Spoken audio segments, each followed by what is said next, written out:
wear the burqa, that full body covering. I remember those images. So striking. Their roles in public life were severely restricted. Schools for girls, closed, and punishments for violating their laws, often brutal and public. It sounds incredibly oppressive. Was there any resistance to this? Oh, there was, especially from more liberal and secular Afghans. But the Taliban, they were ruthless in suppressing any dissent. And a lot of Afghans just went along with it out of fear. So fear and weariness played a major role in their consolidation of power. How did the rest of the world react to this new hardline Islamic state? The international community was deeply concerned. The human rights abuses, the support for terrorist groups like Al-Qaeda, Yeah, Al-Qaeda, that connection would become tragically significant. and they destroyed Afghanistan's cultural heritage, even destroyed the Buddhas of Bamiyan, these ancient statues. I remember seeing images of that. It was heartbreaking. It was a huge loss. But despite all the concern, no country formally recognized the Taliban government. So Afghanistan was once again isolated on the world stage. And then, of course, this period of Taliban rule came to a dramatic end on September 11th, 2001. A day that changed everything. After the 9/11 attacks, which were planned and carried out by al-Qaeda from their bases in Afghanistan, the U.S. launched a military intervention.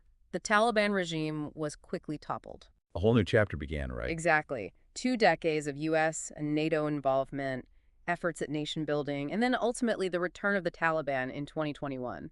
It's almost like coming full circle. It's a lot to process, all of this history. We've gone from ancient civilizations to Mongol invasions, empires rising and falling, the Cold War, the Taliban. My head is spinning, but in a good way. It's amazing how much we've covered. It really highlights how much there is to learn about Afghanistan. It makes me realize that there's so much more to this country than the conflict we usually hear about. But I'm ready for a change of scenery, honestly. Let's ditch the battlefields for a bit and talk about the land itself. What's Afghanistan like geographically? Okay, so we've covered centuries of Afghan history, and it's been intense, to say the least. Empires, invasions, you name it. But now I'm kind of ready for a change of scenery. Let's get off the battlefield and talk about the land itself. What's Afghanistan like geographically? Paint us a picture. Okay, get ready for some serious natural beauty.